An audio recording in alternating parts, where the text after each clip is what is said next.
नादाब 2 बजे की बुलेटिन के साथ मैं हूं हिना। सबसे पहले हेडलाइंस। हम जिनसी रिश्तों के मामले पर मरकजी हुकूमत पहुंची सुप्रीम कोर्ट, फैसले पर नजरसानी के लिए पेश की अर्जी। दिव्यानी मामले पर अमेरिका की हटधर्मी जारी, बीजेपी ने हुकूमत से सख्त मौकफ अपनाने को कहा। चंडीगढ़ पुलिस के एहलकारों की मजमूम हरकत, 2.5 माह तक बनाया 17 साल लड़की को हवस कर शिकार। आदर्श सोसाइटी घोटाला जांच रिपोर्ट को महाराष्ट्र कैबिनेट ने किया मुस्तरद, असेंबली में आज की जानी थी पेश। मुजफ्फरनगर फसाद मुतासिरीन कैंपों में बच्चों की अमवात का मामला, हुकूक इंसानी कमीशन की टीम आज फिर करेगी दौरा। और बनारस में नरेंद्र मोदी की रैली, इंतजामिया ने किए सख्त हिफाजती बंदोबस्त।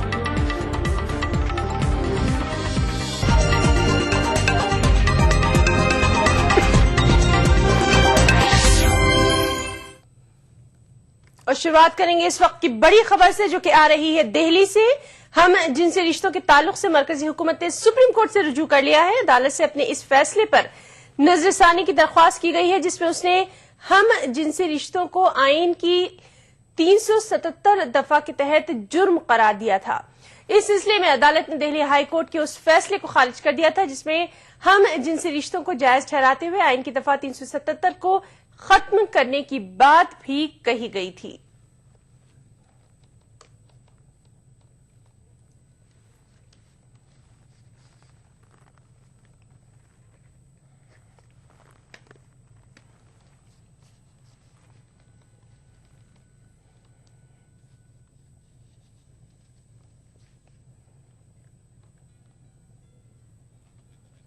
रिव्यू पिटीशन आज भी दायर हो गई है और हमारा मानना है और हमारा अपेक्षा रहेगी कि सुप्रीम कोर्ट उस पर रिव्यू पिटीशन की सुनवाई होगी और वो तो अब सुप्रीम कोर्ट के ऊपर निर्भर है, लेकिन हमने अपनी राय सुप्रीम कोर्ट पे सामने रखी है।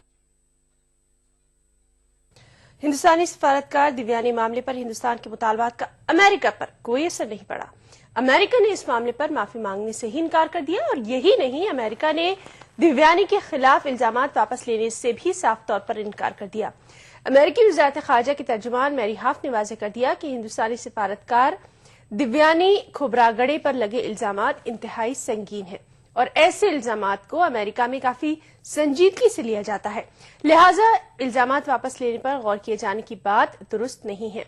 अमेरिकी वजारत खारजा की तर्जुमान मैरी हाफ ने मजीद कहा कि अमेरिका की कोशिश ये है कि इस मामले पर माहौल में आई गर्माहट में नरमी लाते हुए कानूनी अमल को चलने दिया जाए।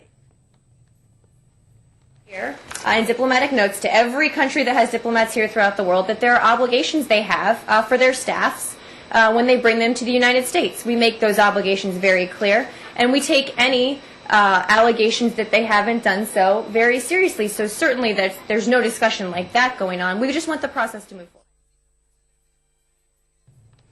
बीजेपी ने दिव्यानी मामले पर सख्त रुख अपनाने का हुकूमत से पुरजोर मुतालबा किया है। बीजेपी लीडर रविशंकर प्रसाद का कहना है कि अमेरिका की दीदा दिलेरी हुकूमत हिंद को बर्दाश्त नहीं करनी चाहिए और पुरजोर तरीके से अपने मौकफ का दिफा करना चाहिए।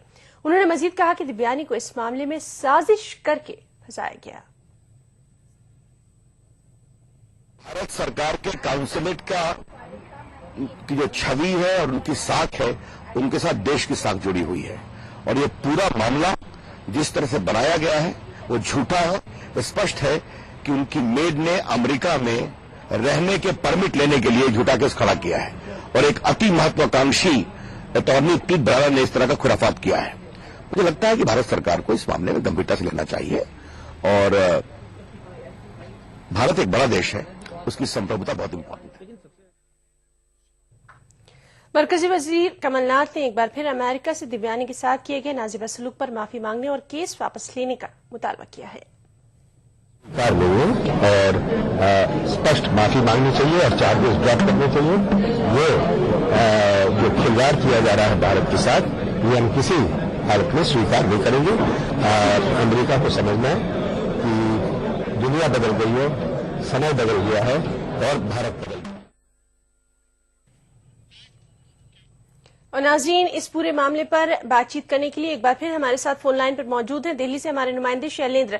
जी शैलेंद्र, इस वक्त क्या ताजा सूरत हाल है आपके पास? तो बता दूं कि इस मामले को लेकर कोई बड़ी पहल नहीं हुई है, कोई बड़ा ब्रेक थ्रू नहीं हुआ है। हालांकि आज मुलाकात हुई थी जो यूएस की एम्बेसडर यहाँ पर है नैन्सी जे पॉवेल, उन्होंने आज मुलाकात की थी अमेरिका के कुछ अधिकारियों से, कुछ ऑफिशियल से इस मामले को लेकर। हालांकि जो सूत्र हैं वो ये बता रहे हैं, जो सोर्सेज ये बता रहे हैं कि इस तरह की मुलाकात आजकल रोज हो रही है विदेश मंत्रालय में, जहां पर अमेरिकी ऑफिशियल्स, अमेरिकी राजदूत खुद मौजूद रहती है इस मामले पर बातचीत करने के लिए। इसी बीच विदेश मंत्री सलमान खुर्शीद ने इस एक सवाल का जवाब आज देते हुए ये कहा कि इस मामले पर अमेरिका से लगातार बातचीत हो रही है और हम उम्मीद करते हैं कि इस मामले का हल निकाल लिया जाएगा। लेकिन जब उनसे पूछा गया कि क्या देवयानी के खिलाफ जो चार्जेस थे, क्या अमेरिका उनको क्योंकि अमेरिका ने कह दिया है कि वो उन चार्जेस को वापस नहीं लेगा, उनको गिराएगा नहीं, तो ऐसे में सलमान खुर्शीद ने कहा कि हम सब कुछ पब्लिक के सामने नहीं करते हैं, बहुत चीजें ऐसी होती हैं जो पर्दे के पीछे होती हैं, तो वो सिलसिला भी जारी है बातचीत का। और उन्होंने ये भी कहा कि जो रिश्ता है भारत और अमेरिका का, उसके तमाम जो पहलू हैं उनको ध्यान में रखते हुए ही हम आगे बढ़ेंगे, क्योंकि ये बहुत अहम रिश्ता है, बहुत गहरे इसके रूट्स हैं। तो ऐसे में हम कोई भी फैसला जल्दबाजी में नहीं लेंगे, लेकिन जो बातचीत का सिलसिला है वो अमेरिका से अब भी जारी है और हम उम्मीद करते हैं कि इस मामले का हल निकाल लिया जाएगा। जी शैलेंद्र, इस तमाम जानकारी के लिए आपका बहुत बहुत शुक्रिया। तो नाज़रीन, ये थे हमारे नुमाइंदे शैलेंद्र वांगू, जो कि बता रहे थे कि वज़ीर ख़ारजा सलमान खुर्शीद ने आज कहा है कि इस मामले पर अमेरिका के साथ बातचीत जारी है और बातचीत के जरिए ही इस पूरे मामले का कोई पुरअमन हल निकालने की कोशिश भी जारी है, क्योंकि ये काफी सेंसिटिव मामला भी है। उधर तेलुगु देशम पार्टी के कारकुनों ने आज हैदराबाद में वाक़ अमेरिकी कौंसिल खाने का घेराव करने की कोशिश की। वहां तैनात पुलिस एहलकारों ने एहतजाजी तेलुगु देशम कारकुनों को हिरासत में ले लिया।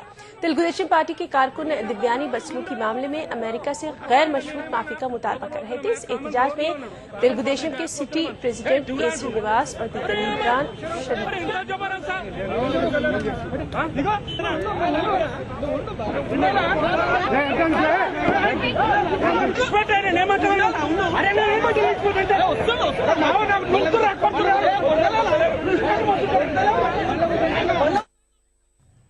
अब रुक करेंगे कुछ और अहम खबरों का।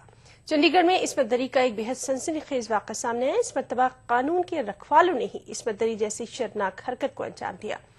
खड़ा लोहारा इलाके में चंडीगढ़ के पुलिस कांस्टेबलों ने 2.5 माह तक एक 17 साल लड़की को अपनी हवस का शिकार बनाया। बताया जाता है कि लड़की ने अपना घरेलू झगड़ा सुलझाने के लिए पुलिस को बुलाया था। बाद में एक कांस्टेबल ने लड़की को बहाने से बुलाकर उसकी इस्मतदरी की। इसके बाद उसके दीगर साथियों ने भी लड़की की इस्मत तार की। बीजेपी के मकामी लीडर की मदद लेकर लड़की के भाई ने पुलिस में शिकायत दर्ज करवाई। इस सिलसिले में महकमा पुलिस ने 4 कांस्टेबल्स को मुअत्तल कर दिया है। 2 कांस्टेबल्स की गिरफ्तारी की भी खबर है, जबकि 1 लापता है।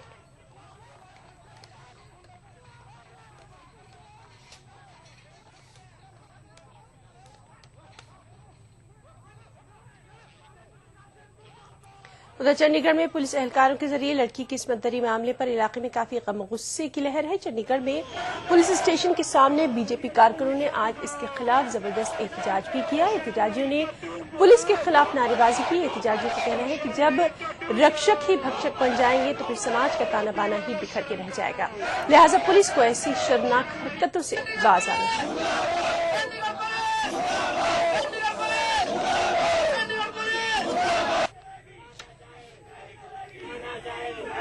के मामले को पहले दबाने की कोशिश की जा रही थी। ये तो पब्लिक का प्रेशर बना और जिस तरह से चंडीगढ़ के सामाजिक संगठन और राजनीतिक पार्टियों ने इन्होंने यहां पर एक स्टैंड लिया, तो चंडीगढ़ पुलिस को मजबूरन उन लोगों को गिरफ्तार करना पड़ा। मैं सिर्फ ये प्रशासन को और चंडी पुलिस चेतावनी देना चाहते हैं कि वो लोग अपनी हद में रहें और इस तरह का जिन लोगों को सुरक्षा का जिम्मा दिया गया है चंडीगढ़ पुलिस को, जब उनके ही लोग शोषण करेंगे और एक नाबालिग छात्रा के साथ करेंगे। आज पूरे देश के अंदर जिस तरह से एक आवाज उठ रही है, जिस तरह से महिलाओं का शोषण किया जा रहा है, अगर पुलिस के लोग ही उस शोषण के अंदर इन्वॉल्व होंगे तो मैं समझता हूं कि इससे ज्यादा सामाजिक पतन नहीं हो सकता। उधर मरकजी हुकूमत खातून वकील इंटर्न के साथ दस्तदराजी के मामले में फंसे जस्टिस ए.के. गांगुली को हटाने के लिए सदारती रेफरेंस का सहारा ले सकती है। इस मामले पर वजारत कानून और वजारत दाखिला के बीच इत्तेफाक राय पाया जाता है। Justice A K. गांगुली मगरबी बंगाल हुकूक इंसानी कमीशन के ओहदे से मुस्ताफी होने से इनकार करते आ रहे हैं, लेकिन रोज रोज उनके इस्तीफे के लिए दबाव भी बढ़ता जा रहा है। मरकजी हुकूमत एक खातून वकील के साथ दस्तदराजी मामले पर जस्टिस ए.के. गांगुली को मगरबी बंगाल हुकूक इंसानी कमीशन के चेयरमैन के ओहदे से हटाने के लिए सदारती रेफरेंस का सहारा ले सकती है। वाज़ेह रहे कि एक खातून वकील के साथ नाशाइस्ता बर्ताव के लिए सुप्रीम कोर्ट की कमेटी ने जस्टिस गांगुली को कसूरवार पाया था। जराये का कहना है कि वजारत कानून और वजारत दाखिला इस बात पर मुत्तफिक हैं कि पहली नजर में सुप्रीम कोर्ट के साबिक जज के खिलाफ केस बनता है। इस मसले पर कानूनी राय के हुसूल के लिए मामले को अटॉर्नी जनरल जी.ई. वाहनवटी के सुपुर्द किया गया है। मगरबी बंगाल की वजीर आला ममता बनर्जी की जानिब से सदर जमहूरिया को मकतूब रवाना करने के बाद हुकूमती सतह पर इस मामले में सरगर्मियां तेज हो गई थीं। ममता बनर्जी ने अपने मकतूब में जस्टिस ए.के. गांगुली को मगरबी बंगाल हुकूक इंसानी कमीशन के ओहदे से हटाने का मुतालबा किया था। मामला सदर जमहूरिया के पास पहुंचने के बाद वजारत दाखिला ने इस मामले को वजारत कानून के सुपुर्द किया था। सदारती रेफरेंस के सिलसिले में काबीना की मंजूरी के बाद इसे सदर जमहूरिया के पास रवाना किया जाएगा। तहफ़्फ़ुज़ हुकूक इंसानी एक्ट से ये बात वाज़ेह हो जाती है कि NHRC का चेयरमैन, मेंबर या फिर रियासती सतह के हुकूक इंसानी कमीशन के चेयरमैन को सदर जमहूरिया के हुक्म से ही हटाया जा सकता है। Bureau report, ETV news. Bulletin में खबरें और भी हैं। वक्त ब्रेक के बाद चल लौटते हैं।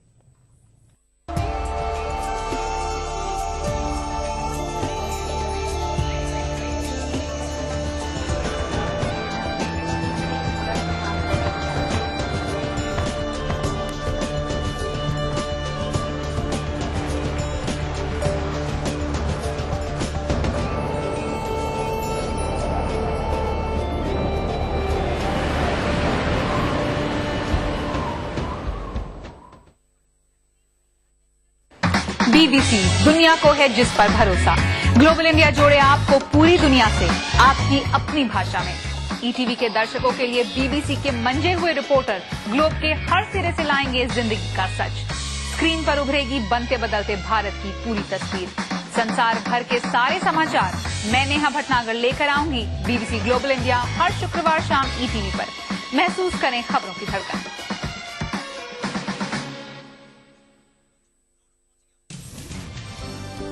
जिंदगी के इस सफर में सच्चाई हमारी हमसफर हो। हम दिखाते हैं वही खबर जो समाज के लिए हो आईना। गैर जानिबदारी हमारा शिवा। खबर वही जिस पर हो आपको एतबार। देखिए खबरनामा इन औकात पर।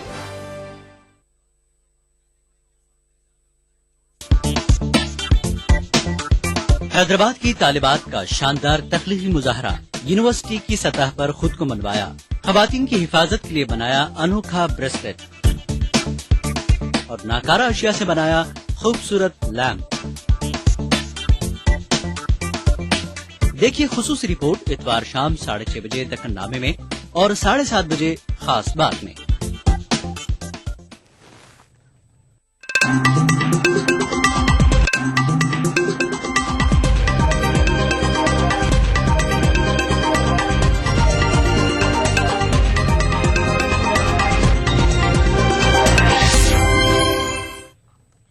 ब्रेक के बाद बुलेटिन में एक बार फिर आपका इस्तकबाल करते हैं। महाराष्ट्र की सियासत में खलबली मचा देने वाले आदर्श हाउसिंग सोसाइटी घोटाले की जांच रिपोर्ट को महाराष्ट्र काबीना ने मुस्तरद कर दिया है। आज महाराष्ट्र असेंबली में इस रिपोर्ट को पेश किया जाना था। महाराष्ट्र असेंबली के मौसम सरमा के इजलास का आज आखिरी दिन है। वज़ीर आला पृथ्वीराज चौहान और असेंबली स्पीकर ने रिपोर्ट पेश किए जाने की यकीन दहानी कराई थी, लेकिन कार्रवाई की फहरिस्त में इसे शामिल नहीं किया गया था, जिस पर अपोजिशन बीजेपी और शिवसेना ने खूब हंगामा किया।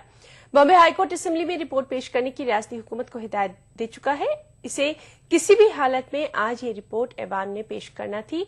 इस घोटाले में नाम आने के सबब अशोक चौहान को वजारत आलिया की कुर्सी से हाथ धोना पड़ा था। इस बीच गवर्नर ने अशोक चौहान के खिलाफ कार्रवाई के लिए सीबीआई को इजाजत देने से इनकार कर दिया है।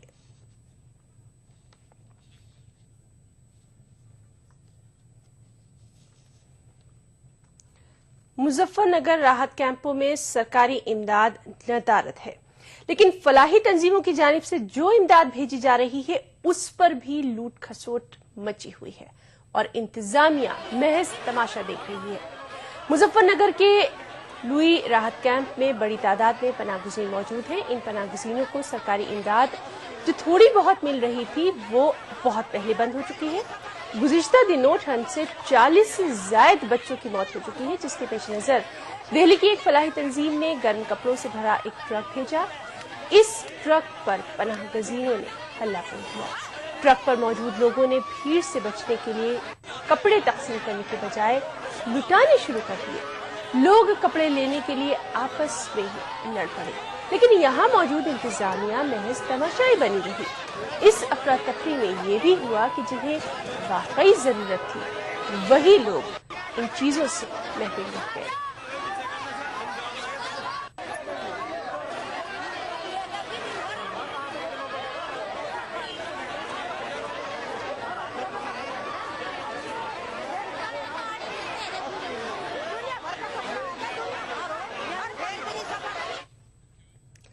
वज़ारत उज़्मा के लिए बीजेपी के उम्मीदवार नरेंद्र मोदी बनारस में हैं। वो वहां एक रैली से खिताब करने वाले हैं। ये रैली खजूरी में हो रही है। इसमें शामिल होने के लिए लोगों के आने का सिलसिला सुबह से शुरू हो गया था। इस रैली को कामयाब बनाने के लिए रियासती बीजेपी लीडरों ने अपनी पूरी ताकत झोंक दी है।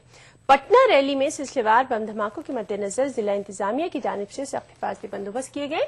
आसपास के 10 जिलों के पुलिस एहलकारों को रैली के मुकाम पर तैनात कर दिया गया है।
उधर गुजरात में खातून की जासूसी के मामले पर बीजेपी जांच से इनकार करती रही है। ताहम अपोजिशन जमातें मुसलसल जांच का मुतालबा कर रही हैं। जेडीयू लीडर शिवानंद तिवारी का कहना है कि अगर इस मामले में नरेंद्र मोदी का कोई रोल नहीं है तो फिर वो जांच से कतरा क्यों रहे हैं।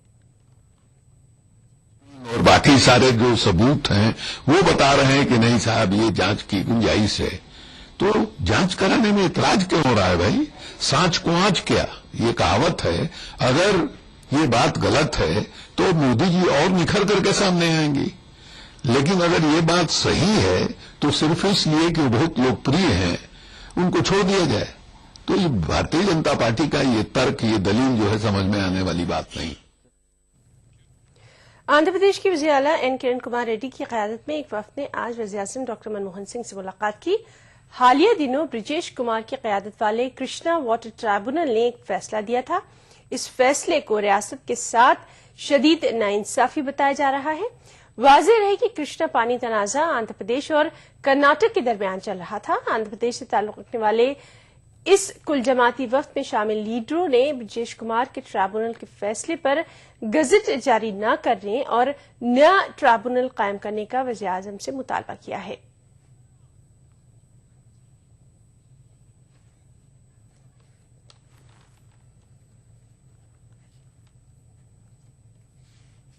బ్రిజేష్ కుమార్ ఇచ్చిన అవార్డును మరి దాంట్లో ఉన్న ఇబ్బందులను కానీ వివరించే ప్రయత్నం చేయడం జరిగింది. ముఖ్యంగా మనం లోయర్ రైపేరింగ్ స్టేట్ గా ఉండి మిగులు జలాలను పంపిణీ చేస్తున్నారు, కానీ మరి ఎప్పుడైనా వాటర్ తక్కువ వస్తే వాటిని మరి షేరింగ్ కు సంబంధించిన ఎలాంటి వ్యవస్థ పెట్టలేదు. బచావత్ మిగులు జలాల మీద హక్కిస్తే బ్రిజేష్ కుమార్ మిగులు జలాలను కూడా పనిచేసి తక్కువ నీళ్లు వచ్చినప్పుడు మన రాష్ట్రాన్ని గాలికి వదిలేసినట్టుగా ఉంది. దాన్ని చెప్పడం జరిగింది. ఆల్మట్టి ఎత్తు పెంచడం వల్ల మన రాష్ట్రంలో క్రాప్ వేయడం 2 నెలలు మరి లేట్ అయిపోతుంది. పంట వచ్చే టైం సైక్లోన్స్ వస్తాయి. లోయర్ రైపేరియన్ స్టేట్ గా వరదలు కరువును మనమే భరిస్తున్నాం. కానీ ఈ ట్రిబ్యునల్ అవార్డు మన రాష్ట్రానికి మరి దాదాపు డెత్ వారెంట్ రాసినట్టుగా ఉంది అని చెప్పే విషయాన్ని అఖిలపక్ష బృందంలోని అన్ని పార్టీలు వివరించడం జరిగింది. आम आदमी पार्टी लीडर मनीष सिसोदिया का कहना है कि अब तक के सर्वे रिपोर्ट के रुझान से साफ जाहिर है कि अवाम की ख्वाहिश है कि आम आदमी पार्टी ही दिल्ली में सरकार बनाए। सिसोदिया ने कहा कि अवाम से सीधे राब्ते के बाद पीठ तक आपका मौक़िफ़ वाज़ेह कर दिया जाएगा। जितना टेलीविजन चैनल पे सर्वेस चल रहे हैं या जो पब्लिक इंटरेक्शन हो रहा है उससे निकल के आ रहा है कि लोग आम आदमी पार्टी की सरकार बनाना चाहते हैं। लोग चाहते हैं कि ये रिस्क आम आदमी पार्टी को लेना चाहिए। तो ठीक है, लेकिन अभी हमें लगता है कि हमारा सबसे अहम पड़ाव है जो जनता से संवाद है, लोगों के बीच जाकर उनकी पब्लिक मीटिंग्स करना। वो हमारा आज शाम से शुरू हो रहा है।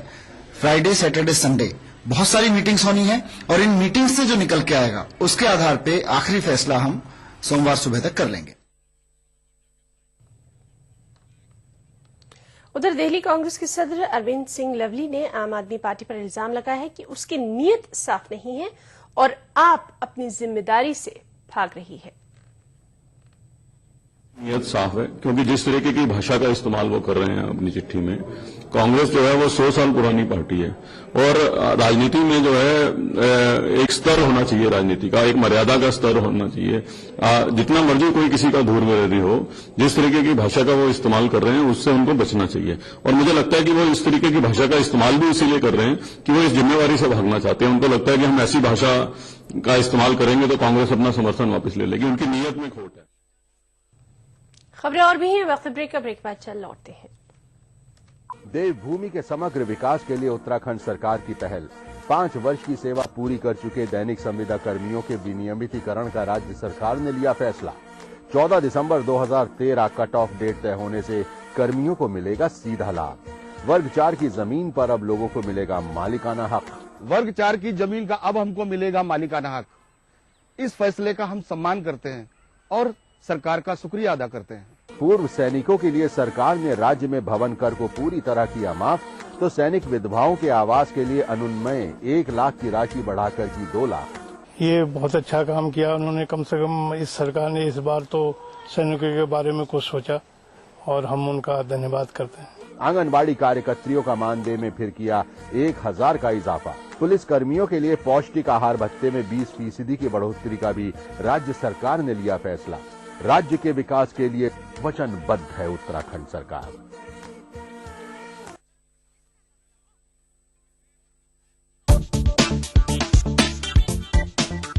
हैदराबाद की तालिबात का शानदार तख्लीकी मुजाहरा, यूनिवर्सिटी की सतह पर खुद को मनवाया, खवातीन की हिफाजत के लिए बनाया अनोखा ब्रेसलेट और नाकारा अशिया से बनाया खूबसूरत लैम्प। देखिए खुसूसी रिपोर्ट इतवार शाम 6:30 बजे दक्कननामे में और 7:30 बजे खास बात में।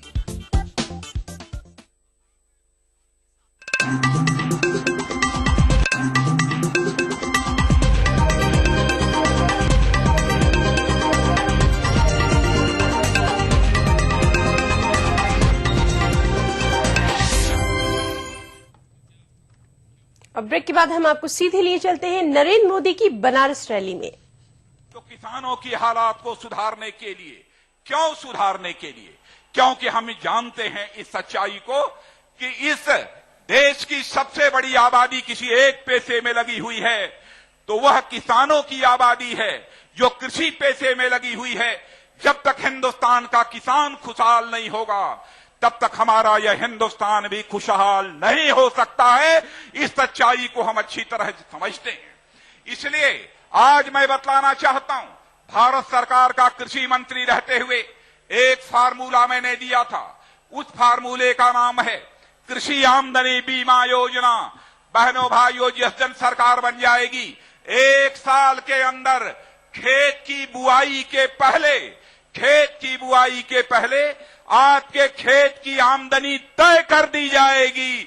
यदि आपकी उतनी फसल पैदा नहीं होती है, उतनी आमदनी नहीं होती है, उसकी भरपाई बीमा कंपनी के द्वारा की जाएगी। यह भारतीय जनता पार्टी का फैसला है। बेरोजगार नौजवानों के हाथों को कैसे अधिकतम रोजगार मुहैया कराया जा सकता है, इसके बारे में भी हम विचार करेंगे। और इतना ही नहीं, महंगाई, भ्रष्टाचार। डॉक्टर मुरली मनोहर जी जोशी, उन्होंने महंगाई के बारे में आपके सामने चर्चा की है। मैं आपसे एक ही सवाल पूछना चाहता हूं, क्या कारण है जब जब कांग्रेस की सरकार आती है तब तब महंगाई तेजी के साथ बढ़ने लगती है? महंगाई बढ़ने का सिलसिला निरंतर जारी है। फिर भी यहां की समाजवादी पार्टी, बहुजन समाज पार्टी, दोनों एक दूसरे से हाथ मिलाकर कांग्रेस की पार्टी की सरकार को केंद्र में समर्थन देने का काम कर रहे हैं। बहनों भाइयों, 6 वर्षों तक इस देश में आप लोगों ने, हम लोगों की भी सरकार देखी है। कौन मां का लाल इस सच्चाई को नकार सकता है? आजाद भारत के इतिहास में लगातार 6 वर्षों तक महंगाई को पूरी तरह से बांधे रखने में यदि किसी भारत माता के सपूत ने सफलता प्राप्त की है तो भारत माता के सपूत का नाम है अटल बिहारी वाजपेयी, जिन्होंने लगातार 6 वर्षों तक महंगाई को बांधे रखने में सफलता प्राप्त। भ्रष्टाचार, सारे भ्रष्टाचारों की चर्चा नहीं करना चाहता हूं। भ्रष्टाचार जल में भी, थल पर भी और नभ पर भी भ्रष्टाचार के एक नए कीर्तिमान स्थापित करने का काम इस स्वतंत्र भारत के इतिहास में भी किसी ने किया है, कांग्रेस की सरकार ने किया है। काला धन निरंतर बढ़ता जा रहा है। काला धन पैदा ही न होने पाए इस हिंदुस्तान में, ऐसी मुकम्मल व्यवस्था हमारी भारतीय जनता पार्टी की सरकार करेगी। और सरकार में कैसे अधिकतम पारदर्शिता बढ़ाई जा सके, इसके लिए जो भी व्यवस्थाएं करनी पड़ेंगी हम करेंगे। लोकपाल बिल अभी पारित हुआ है।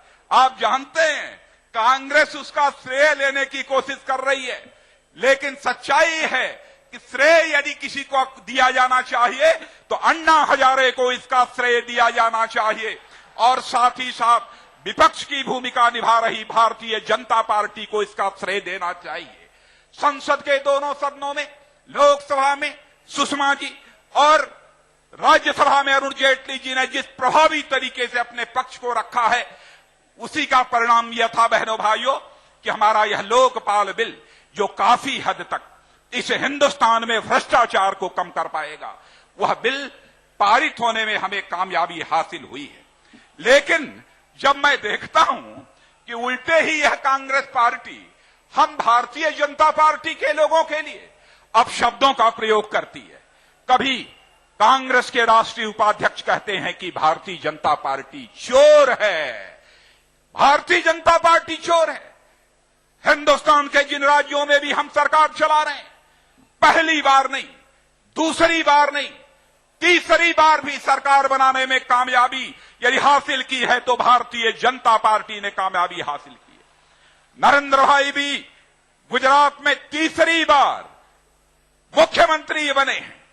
यदि अच्छी सरकार न दिया होता, सुशासन न दिया होता, तो शायद गुजरात की, मध्य प्रदेश की और छत्तीसगढ़ की जनता ने और हमारी राजस्थान में भी दूसरी बार यह सरकार भारतीय जनता पार्टी की न बनी होती। भारत ही नहीं, दुनिया के राजनीतिक विश्लेषक इस सच्चाई को स्वीकार करने लगे हैं कि हिंदुस्तान में जितनी भी राजनीतिक पार्टियों की सरकारें चल रही हैं, उनमें सबसे बेहतर सरकार चलाने वाली यदि कोई पार्टी है तो बहनों भाइयों वह भारतीय जनता पार्टी है।